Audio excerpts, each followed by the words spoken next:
Hi everybody, I'm Brini Grealish and welcome to the Fingerless Kitchen. And I am coming to you from my home where my whole family is at today, as we have been for the last month. Everybody's doing schoolwork, other work, we're all hanging out, and I'm filming with you. And I raided my fridge.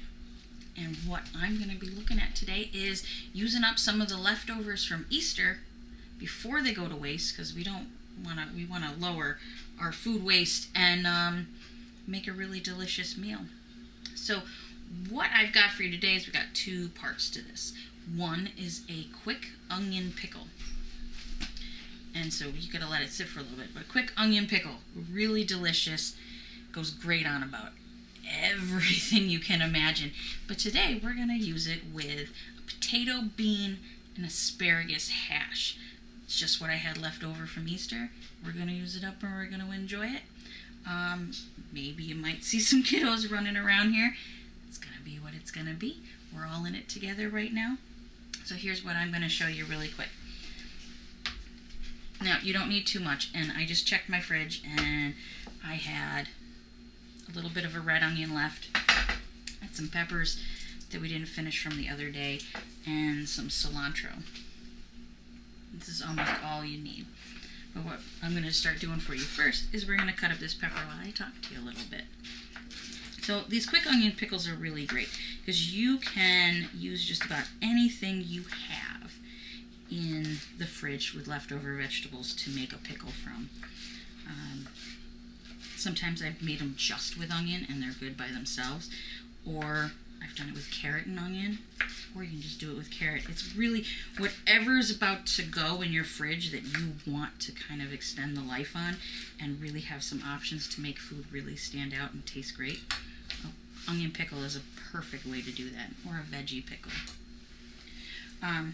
So I actually had a bunch of fresh cilantro, but sometimes this is what I like to do. If you don't have fresh cilantro, or you're kind of down to the last little bits, right? You're down to just the stems. You can eat these. I'm going to use some of this today, but you can definitely eat these. They're so fantastic, and they add that great cilantro flavor. And I'm just cutting them into like an inch long little pieces. When they're too long, not easy to eat. Okay, so far, this is going really well. And because I have it, I am going to chop up some cilantro. Because it's in my kitchen. It's what I had on hand right now. I didn't go previously buy anything from the store. It is what it is. So, all right, ready? Now, this is the part that I get a little hung up on. All right, here's the crazy part. Onions make me cry. They do. I can't help it. We'll see what happens today. So, pardon me if I do. All right, the trick here, look at onion skin. The trick here is you want to get these nice and thin.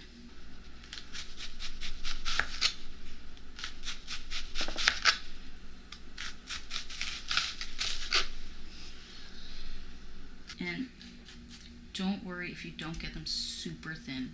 It's okay, you're cooking at home. You don't have to worry about trying to win a competition.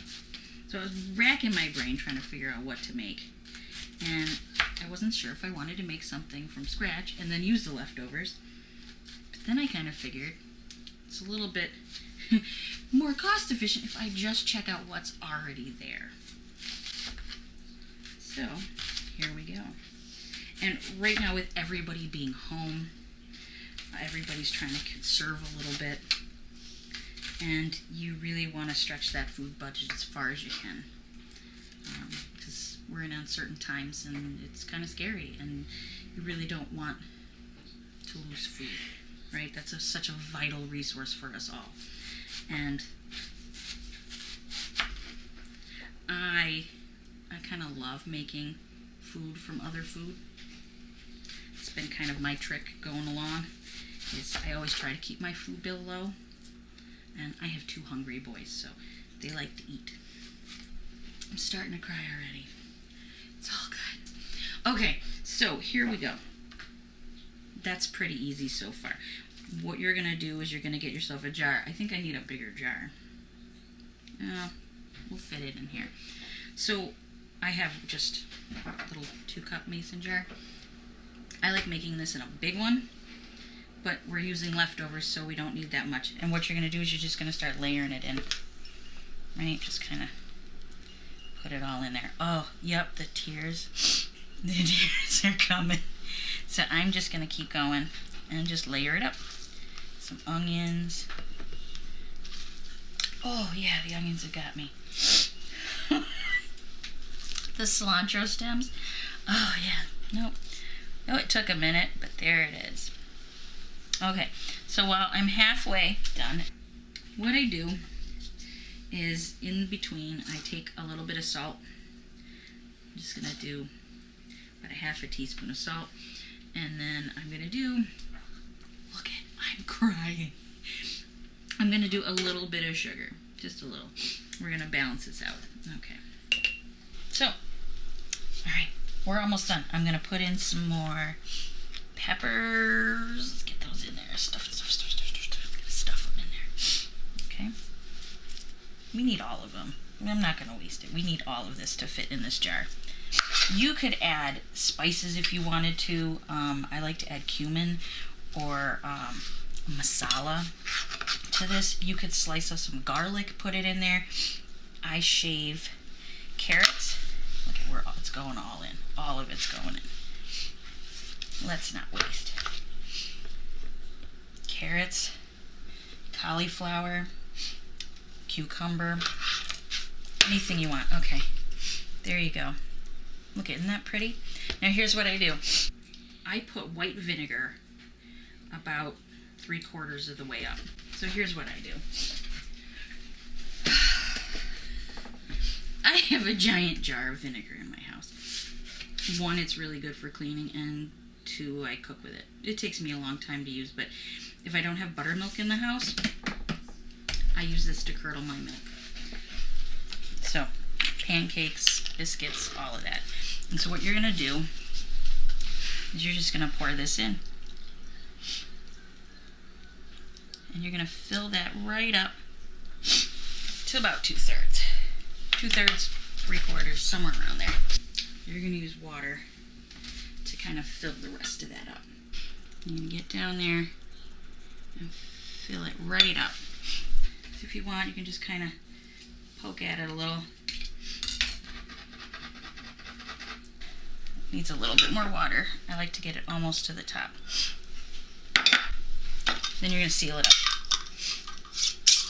And give it a little turn. Right? Give it a little shake, a little turn. And we're going to let that sit.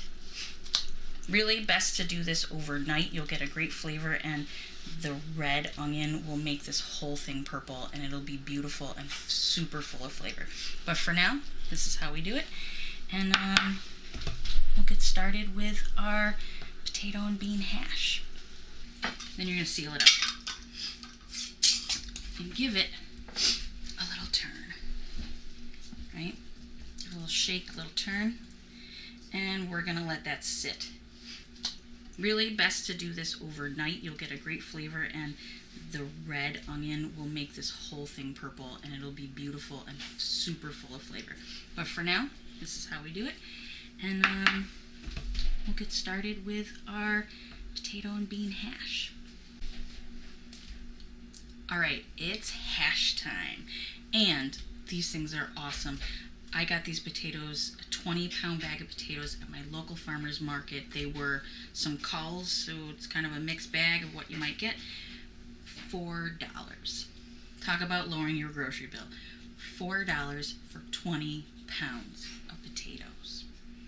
And when you have a hungry family, potatoes make everything go a lot further. Fills up those bellies, right? No. Alright, so I'm going to chop the potatoes up. I leave the skins on. These are very thin skins. It's my personal preference, but you can do whatever you want.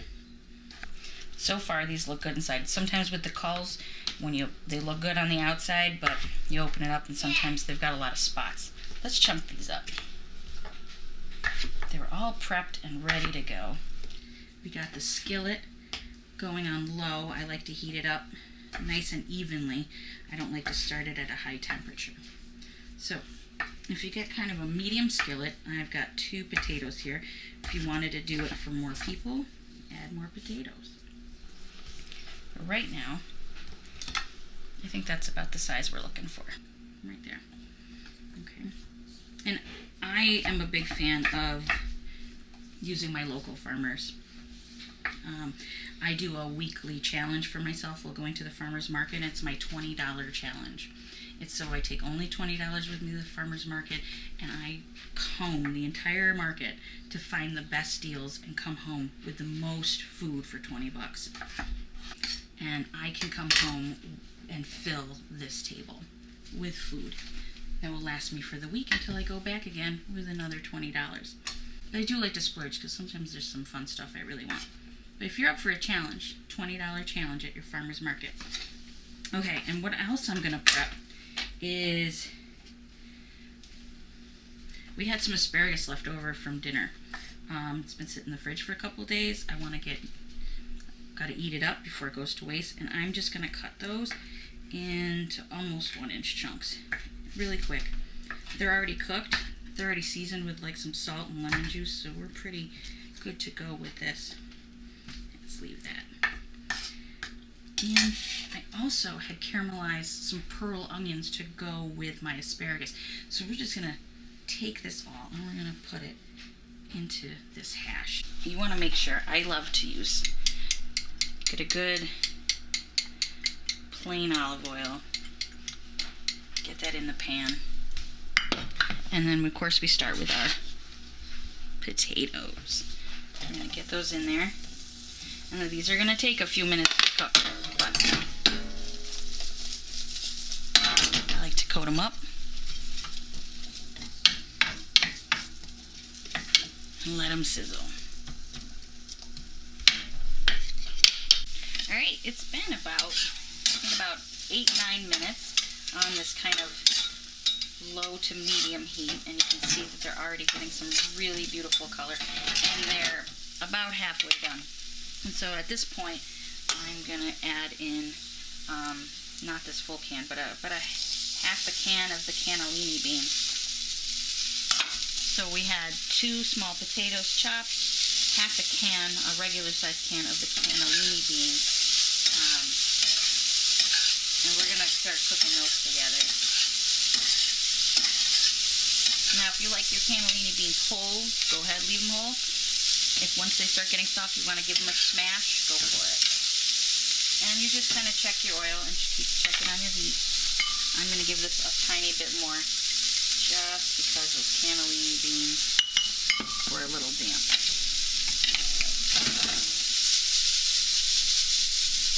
There we go. Look at those. Beautiful toss. Awesome. Alright, so we're going to let those cook for a minute. And then we're going to start putting the rest of this together. And it's almost done. So the beans are almost fully cooked through. And I have got 2 crushed cloves of garlic because I love garlicky potatoes. So we got those. And then we're going to add in about that half a cup worth of caramelized pearl onions. You don't want to put that asparagus in just yet. And then I have some really wonderful smoked paprika that I will sprinkle in there, just a little bit. And then I have a little bit of salt, a little bit of pepper. Those potatoes and beans really can eat that up, so give it a little flourish, like that. Beautiful. I'm gonna stir that around.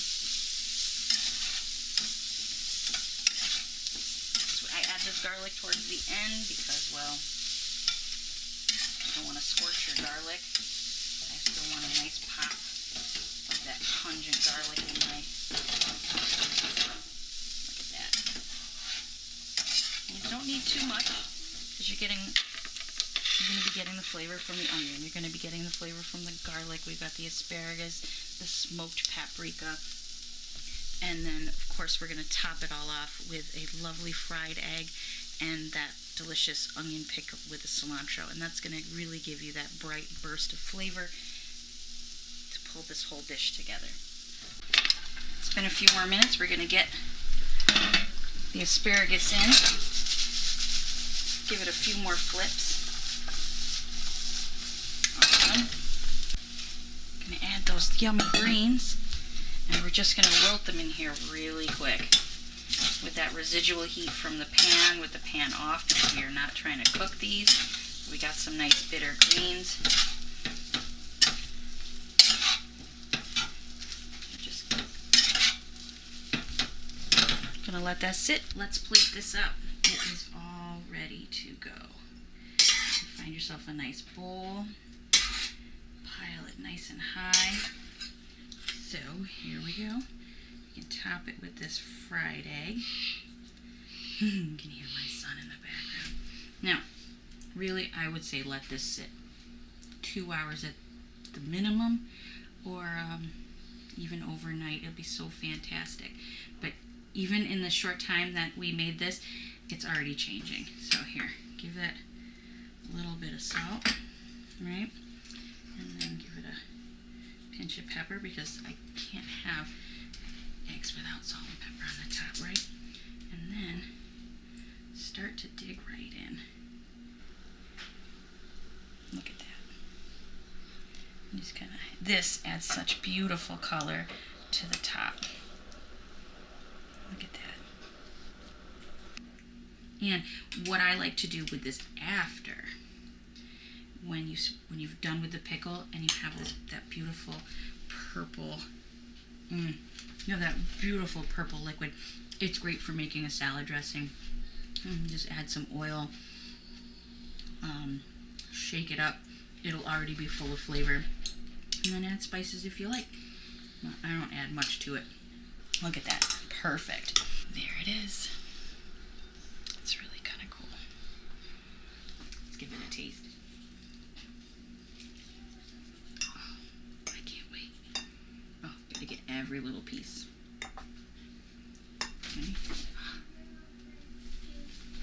Okay.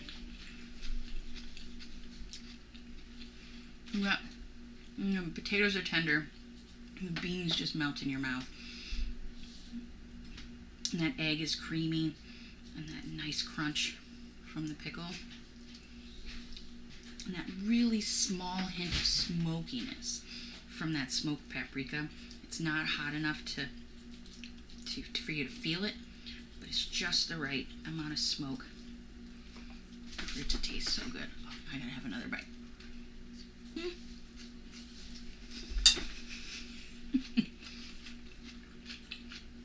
It's a little messy, and that's okay. But really, you could make this hash with any meat that you want. I chose an egg because I think this is perfect for breakfast. And you can also do some leftover chicken, some fish, some nice salmon, some grilled salmon would be delicious on this, especially with the pickle. You can do leftover steak, pork, really whatever you want to top this with. It's pretty simple and easy, and I just kind of made up that recipe for you today, so I hope you like it. Give it a try. I don't often measure everything, but I better stop eating this. I'm going to move this to the side so I stop eating. So I hope you enjoyed that, and I hope you try this at home. It's pretty simple to make, and it used leftovers from my fridge, so they didn't go to waste, and we made a whole new meal out of leftovers, which is pretty awesome. And looking at that, you wouldn't think it was made with leftovers. And one thing before you leave me, I just want to show you something.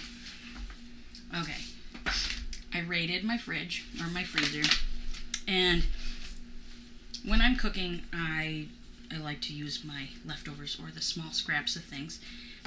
That's because I don't want to waste my food. I don't want to keep buying the same things over again. And so these are just some things I pulled out to show you. Everybody needs one of these. If you cook at all, you need one of these in the kitchen, in your freezer. It's just a Ziploc bag, and I think you can tell there's onions in here. There's carrot peels, celery chunks, and I'm going to put those onions I cut up today in here. And I leave this in, and once it's nice and full, this is my stock bag. So all my scraps go in here, and these scraps don't end up making it to the compost, but I do make sure I compost. And it's perfect. So if I have a whole roasted chicken and we don't finish it the one day, and maybe we have sandwiches from the next, there's still a lot of good meat, and the skin and the flavor is still on that chicken. And so toss it in a pot, put it with your bag, frozen right on in. It's perfect. Let that simmer away and you can have soup for the night. All right, the other things that I do every summer. It's hard to see, but these are my basil and olive oil cubes. I love cubing up, making cubes of oil and herbs because I can pop them in anything from soups to pastas, defrost it and make dressings. And I love it because it tastes like summer and it could be in the middle of winter. And I vacuum seal, makes things last longer. Okay, what else? Same thing, but instead of olive oil, you can see I vacuum seal everything. It's butter. I just took 2 sticks of regular butter, something you can buy at the store. I let it get really nice and soft at room temperature. And then this one is cilantro lemon salted butter. So this time I used salted butter, and I used see little lemon specks all in there. So beautiful little lemon specks with the cilantro. Slice some of this up, put it on some nice fish. It would be fantastic, even on a steak. All right, the other 2 things. This is just part of what I do, but this is what I like to do. My bread bag. All right, I keep a bread bag on a little bread shelf that I have in the kitchen that my husband made for me. And if I have little chunks or ends of bread that we didn't finish, pop it in here, roll it up, and I leave it on the shelf because it gets nice and dry, and then I make breadcrumbs. And I can whirl them around in my food processor. It's perfect. Though, if you want to do something different, you don't just want breadcrumbs. It's perfect. Now, we got this beautiful rye loaf from a local bakery here before this whole pandemic fun stuff started, and my husband and I just cubed it up. Made little cubes, and I dried it out in the oven, and so now we have these perfect crunchy croutons anytime we want them. Or if we wanted to turn this rye bread into breadcrumbs, we could do that too. You can also skillet them with some olive oil and some salt and some herbs and make some flavored croutons. It's endless, but we didn't waste the loaf. The loaf didn't go in the trash. It's waiting to be used another day. That's the important part, right? You turn stuff that you have into something else to use for another day, and you don't waste it. And everything turns out really gourmet because you made all these cool accompaniments to go with your food. And also, sometimes when I'm baking, especially with these, I made Parker House rolls for Thanksgiving, and I made a big batch. Of course, for 4 of us, we didn't need like 30 rolls in one day. So I actually froze them, cut them, froze them, and then vacuum sealed them into perfect little portions so that now if I want to have rolls, I can pull it out in the morning, put them on a tray, cover them, let them rise. Well, first defrost and let them rise, and then I can bake them up when you have hot, fresh, delicious rolls. And this is just some of what I do, but I also like to, my last little tip before I say goodbye to you is sometimes every week, go check out what's in your freezer. Check out what's in your fridge. There may be something that needs to be used up before it goes bad. And if you do, you can always turn it into something else and put it in the freezer or eat it right away. Some of these things are me going in the fridge, figuring out what's about to go, and making something awesome from it. So I hope you like this. And if you want to find out more about the Fingerless Kitchen, please visit my website, thefingerlesskitchen.com. You can catch some videos and chef challenges and other stuff that I've been working on. You can find some fun little swag. I've got a little shop page with Basil, so you can get your own Fingerless Kitchen gear. And yeah, keep checking back, see what's going on, and start cooking. There's lots of stuff in the fridge right now that you have at home that's going to become a fantastic meal for you and your family. So if you think you're all thumbs in the kitchen, I'm here to prove that you never needed them. All right, bye for now from the Fingerless Kitchen.